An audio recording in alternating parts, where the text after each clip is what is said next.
Hi, I'm Dr. Neha, IPD in charge, HIMS Hospital Derabassi and HIMS Hospital Derabassi में जितने भी patients cancer के या non CKD patients जैसे liver के किसी भी और ऑर्गन के रेस्पिरेटरी इश्यूज़ के लिए स्पेसिफिकली कैंसर के हार्ट के उन सब पेशेंट्स को शुगर हाइपरटेंशन हाइपरलिपिडेमिया वो सब पेशेंट्स को मैं ही डील करती हूँ। और आज मैं ऐसे ही पेशेंट के केस आपके साथ डिस्कस करना चाहूँगी।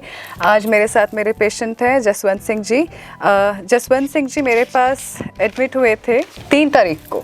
जसवंत सिंह जी 3 तारीख को आए थे। ये 56 ईयर ओल्ड है और इनकी हिस्ट्री थी कि इनको हाइपरलिपिडेमिया यानी कि इनका जो बॉडी में कोलेस्ट्रॉल लेवल था बहुत हाई था। इनकी हार्ट की हिस्ट्री भी है। Is a known case of coronary artery disease और 2016 में इनका PTCA हुआ है यानी कि इनकी स्टंटिंग हुई है हार्ट की। उसके अलावा ये 8 साल से डायबिटिक भी हैं। और जब हमारे पास जसवंत सिंह जी आए थे तो इनकी मल्टीपल एलोपैथिक मेडिकेशंस चलती थी हार्ट की प्रॉब्लम के लिए भी और शुगर के लिए भी, जिनमें से इकोस्प्रिन जो कि एक ब्लड थिनर है, एटोरवास्टैटिन जो कि कोलेस्ट्रॉल के लिए चलती है, एमाइरल और पायोस, ये सब मेडिकेशन जो है इनकी एलोपैथी में चलती थी। और जसवंत अंकल जब हमारे पास आए थे तो आपका जो HbA1c लेवल था जो कि आपके ब्लड शुगर लेवल्स को डिपिक्ट करने वाला एक टेस्ट है, that was very high, that was 10.2। उसके बाद अभी हफ्ते की इन्होंने जो हमारी ट्रीटमेंट है यहाँ हिम्स हॉस्पिटल में, जिसमें कि डाइट हो गया, पंचकर्मा थेरेपीज़ हो गया और हमारी आयुर्वेदिक की जो हम हर्बल मेडिकेशंस देते हैं उसका 7 डेज़ का कोर्स पूरा किया है। और आप मुझे बताएंगे जसवंत अंकल जब आप यहाँ आए थे तो आपकी जो एलोपैथिक मेडिकेशन है 7 डेज़ के कोर्स में आपने वो कोई भी मेडिकेशन ली है अभी तक? नहीं जी, जब मैं यहाँ आया तो सबसे पहले मैंने जो एलोपैथी की मेडिसिन मैं ले रहा था वो मैंने डिसकंटिन्यू किया। मैं कोई दवाई नहीं ले रहा। और उन सब के बावजूद भी जो इनके वाइटल्स हैं, I mean he is quite haemodynamically stable. इनका BP हो गया, कोई चेस्ट पेन वगैरह नहीं उठी है, कोई हार्ट की दिक्कत नहीं आई है, BP भी नॉर्मल आ रहा है। और as compare to his previous history इनका जो RBS लेवल है, ब्लड शुगर लेवल्स है, वो भी काफ़ी इम्प्रूव्ड आ रहे हैं हमारे पास। जैसे इनका FBS जो मेरे पास परसों का था वो 180 के अराउंड 159 के अराउंड आया है। तो पहले से अगर कंपेरिजन किया जाए तो काफ़ी ही इम्प्रूव्ड स्टेट में आया है।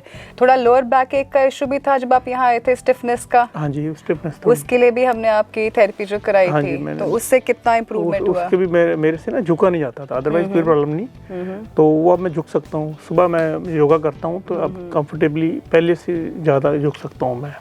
इनका 4th को हमने जो है फ्रेश असेसमेंट कराया था ब्लड का, और because he had history of coronary artery disease और इनका जैसे कि मैंने बताया हाइपरलिपिडेमिया भी था, यानी कि कोलेस्ट्रॉल लेवल्स हाई रहते थे और इनकी मेडिकेशन भी चलती थी। बट जो 4 तारीख को इनके हमने टेस्ट कराए हैं जो कि बाद में आपको इस वीडियो में दिखाए जाएंगे, उनमें इनका कोलेस्ट्रॉल लेवल बिल्कुल ही नॉर्मल आया है, which is I think very outstanding because with in 7 days just through diet and without any allopathic medication he has recovered from his chronic elements. तो अंकल आप कुछ और बताना चाहेंगे और पेशेंट्स को या और लोगों को जो ऐसी दिल की बीमारी से या लिवर सिरोसिस से, कैंसर जैसी बीमारी से जूझ रहे हैं और ऐसे मुट्ठी भर के दवाइयाँ खाते हैं, दवाइयों पर डिपेंडेंट रहते हैं या स्टंटिंग, सर्जरी, ट्रांसप्लांट ऐसी प्रोसीजर्स के ऊपर डिपेंडेंट रहते हैं, आप उनको हिम्स के बारे में, यहाँ की ट्रीटमेंट के बारे में या किस तरह से आपको रिलीफ आया उसके बारे में क्या बताना चाहेंगे?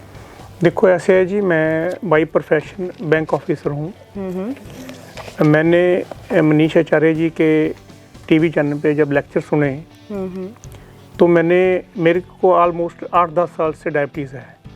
तो मैंने अपने डॉक्टर से बात की कि ये जो मेडिसिन आप मुझे दे रहे हैं ये मैंने कितनी देर खानी है।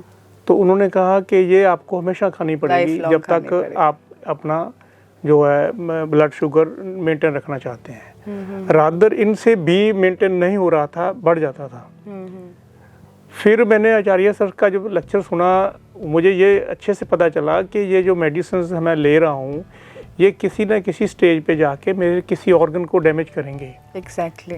तो मेरे को ये लगा कि आज से 3 साल 4 साल बाद मेरे बच्चे मुझे लेके जाएं हॉस्पिटल में उठा के, तो क्यों ना मुझे आज ही बैंक से मैंने 1 हफ्ते की छुट्टी ले ली और फैमिली को भी बोल दिया मैंने कि मैं अब 1 हफ्ते के बाद आऊँगा।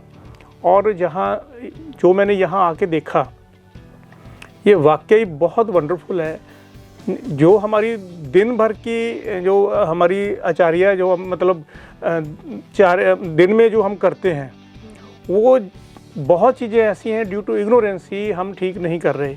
सुबह उठने की बात कर लें, खाना हमने कैसे खाना है, च्यू करके 32 टाइम्स, उसकी बात कर लें, या हम बात कर लें कि मुझे यहाँ आके पता चला कि जो डाइट बंदे को चाहिए एक ह्यूमन बॉडी को, वो ओनली 30% चाहिए फ्रॉम ग्रेन्स, या जो हम खाते हैं ओनली 30% चाहिए, बाकी का 70% प्रकृति से लेना है हमने। हम लोग धूप में नहीं बैठते कभी भी।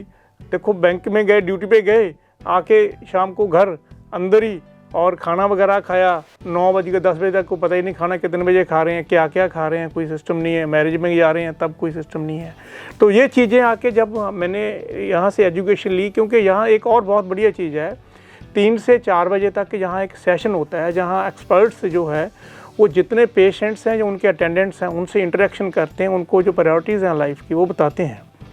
अब मैं खाने का जो है एक डिसिप्लिन्ड वे में खाना खा रहा हूँ, फ्रूट्स है, सैलड है, और कितने बजे खाना है वो चीज़ें मैं सारी केयर कर रहा हूँ। तो और अच्छे से यहाँ मॉर्निंग में योगा करते हैं, फिर मैं धूप में बैठता हूँ। मतलब एक तरह से लाइफ से मैंने, जैसे हम गाड़ी की सर्विस करवाने जाते हैं तो गाड़ी बिल्कुल वहाँ सर्विस स्टेशन पे लगा देते हैं, और अब उन्होंने देखना है कि फ़िल्टर चेंज करना है, इसका क्या करना है। मैंने ये सोचा कि मैं अपनी गाड़ी की तो बिल्कुल नियमित रूप में सर्विस करवाता हूँ, तो जो मेरी बॉडी है इसकी तो मैंने सोचा कभी सर्विस हुई नहीं। तो फिर मैंने 1 हफ्ते का, और मैं समझता हूँ कि हर बंदे को ये काम करना चाहिए, यहाँ आके 1 हफ्ते की ब्रेक खुद लेनी चाहिए, ना कि आपके बच्चे आपको उठा के लाएं तो आपको कोई पकड़ के ले जा रहा हो। अब मुझे पूछते हैं कि आप पेशेंट कौन है, मैं कहता हूँ जी पेशेंट तो मैं ही हूँ। तो ये चीज़ें जब प्रॉब्लम आ जाए तब आए हम, उससे पहले आ जाना चाहिए। और नियमित रूप से जो चीज़ें यहाँ से हमें बताते हैं उसको हमने अपनी लाइफ में अडॉप्ट करना चाहिए, अप्लाई करना चाहिए, जिससे यकीनन मैंने तो 3-4 दिन में ये तजर्बा देख लिया। मेरी जितनी ये शुगर चेक करते हैं इतनी कभी आई नहीं, इतनी लो मतलब वॉल्यूम में मेरी शुगर पहले कभी नहीं आई, और कैस्ट्रोल की रिपोर्ट नॉर्मल आ गई। और ये चीज़ें चमत्कार, कोई इनके पास कोई जादू मंत्र नहीं है, ये बंदे का लाइफस्टाइल चेंज करते हैं। और जो मेडिसिन भी देते हैं वो जड़ी बूटियां हैं जिनका कोई साइड इफ़ेक्ट नहीं है, और इससे मैं समझता हूँ कि हर बंदे की उम्र बढ़ती है। मैं बहुत खुश हूँ because as the name suggest, जो हमारा HIMS hospital, it is actually a hospital and institute of integrated medical sciences. तो 7 डेज़ के अंदर हमारा लक्ष्य सिर्फ पेशेंट को दवाइयाँ देना या पेशेंट को यहाँ पे रखना नहीं होता। हमारा लक्ष्य होता है कि हम पेशेंट को टीच करें। जैसे कि आचार्य मनीष जी जिनका आपने नाम लिया है, उनका भी हमेशा यही कहना है, और उनके जो मोटिव्स हैं उनमें से एक मोटिव ये है कि स्वयं का डॉक्टर खुद बने, कि आप इतने कैपेबल हो जाएं ये जानने के लिए कि डिज़ीज़ कैसे होता है, किस तरह से ह्यूमन बॉडी अपनी ही दुश्मन बन जाती है। और यहाँ पे हमारा पर्पस यही होता है कि हम पेशेंट्स को इस तरह से एजुकेट कर देते हैं about their disease, the causes of disease, कि यहाँ से हफ्ते के बाद जाने के बाद पेशेंट खुद ही देखते हैं कि किस तरह से फ्यूचर में उन्होंने अपना डॉक्टर खुद बनना है। और मैं रियली अप्रिशिएट करूंगी जसवंत सिंह जी कि आपने एक लेक्चर इतने ध्यान से सुना, उनको सारी चीज़ें पता है। और यही हमारा यहाँ पे एम रहता है कि हर एक शख्स जो हमारे हिम्स के दरवाजे से अंदर आए वो अपना खुद के लिए इतना सेल्फ इंडिपेंडेंट हो जाए कि वो अपना खुद का डॉक्टर बन के बाहर जाए, और ऐसे ही और लोगों को भी एजुकेट करे और लोगों को भी समझाए कि किस तरह से आप अपनी बॉडी को कम्प्लीटली फिट कर सकते हैं। तो मैं यही उम्मीद करूँगी जसवंत जी कि आपने यहाँ से जो कुछ सीखा, चाहे वो डाइट थी, चाहे वो लाइफस्टाइल थी, चाहे वो इंटीग्रेटेड अप्रोच है, वो आप उसको अपनी लाइफ में फॉलो भी करेंगे और औरों को भी बताएंगे। जी श्योर, ठीक है, यही हमारा यहाँ पे एम है और यही हमारा यहाँ पे पर्पस है। Thank you so much. Thank you madam, thank you very much.